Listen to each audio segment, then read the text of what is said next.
Off the shores of the Blackout Island, a new destination was added at the start of Operation Absolute Zero in Call of Duty Black Ops 4.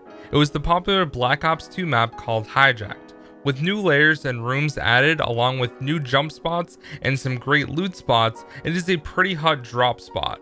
If the deployment drop zone is over Hijacked, you can guarantee there are going to be a bunch of people dropping there. Here in Blackout Declassified for Hijacked, I'll show you all the supply crate spawns, jump spots, and starting routes to get initial kills easy and also get fully set up to win the game. Hijacked is definitely not as involved as some of the other parts of the maps when it comes to jump spots. There are a few really obvious ones and others you may not have known. On the second floor of either side of the yacht, there is a window on the back side and a door on the front side facing the middle. If you jump from the window or balcony to the middle overhang, you are able to jump to the opposite side of the yacht.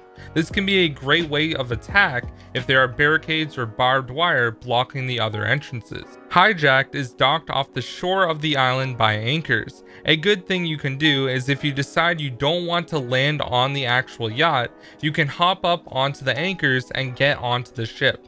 Most people didn't know that you could actually climb these metal anchors and you basically just walk up them. It's a really easy way to get in really good spots of the actual yacht, and people will not expect you to be climbing those at all. On the back side of the boat, there is a ladder that leads up to the top floor of the ship, or otherwise known as the roof of the ship.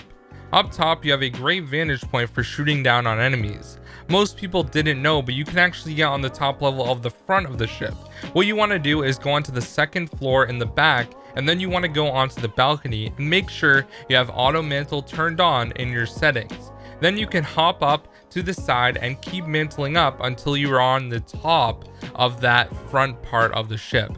This vantage point is pretty good as enemies will not expect you to be up there, and not a lot of people actually know you can even get on top of there to begin with.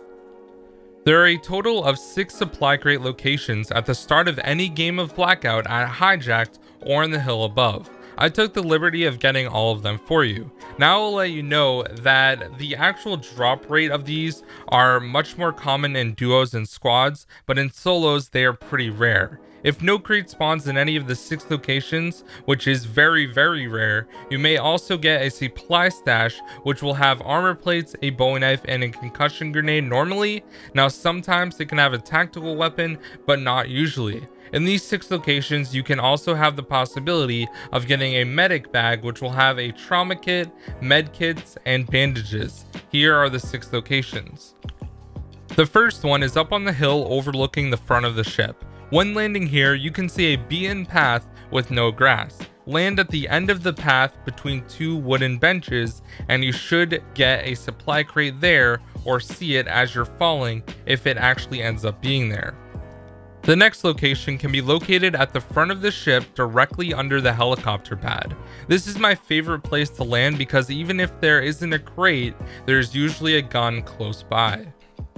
The third and fourth location can be grouped into one because they are right in the middle of the ship. These are out in the open and you have a very high chance of getting shot in the back, so I'd clear out the rest of the ship before looting the crate unless you land right on it.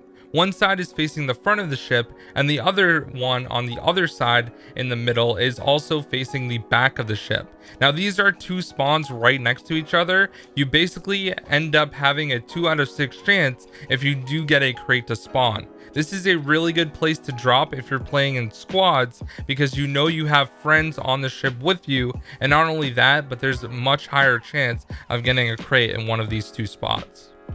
The 5th location can be on the top floor of the back of the ship once you climb up the ladder. It will be on the right hand side.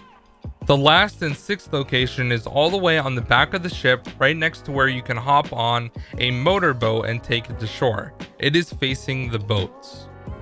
When it comes to routes to take, there are a few different ones that you can take. My favorite spot to land is at the front of the ship right under the helicopter pad. There's usually always a gun under the pad or one right on the deck area. Another popular place a lot of people like to land is in the back of the boat near the pool. This is a decent spot, but it is a hot drop. There are always going to be a lot of people landing at that specific area of the ship. One more safe drop for this area is actually dropping in the water. You can use the anchor to get onto the ship or underneath the docking station on the right side of the ship. If you go inside the docking station, you have plenty of time to loot up the guest rooms as well as the downstairs area altogether. There are plenty of guns, armor, and medkits ready to be scavenged there. These are the 3 drop spots that I recommend the most for safety and ease to be able to grab a weapon and kill enemies close by. There are plenty of other ones that you can go to if you decide. This is kind of a personal preference thing. Sadly, Hijacked is a pretty secluded area of the Blackout map. Usually the Nova 6 gas zone is going to intrude the ship, so you need to escape. There are boats that can be located in the back of the boat, which is the most common spawn, or on the sides of the boat.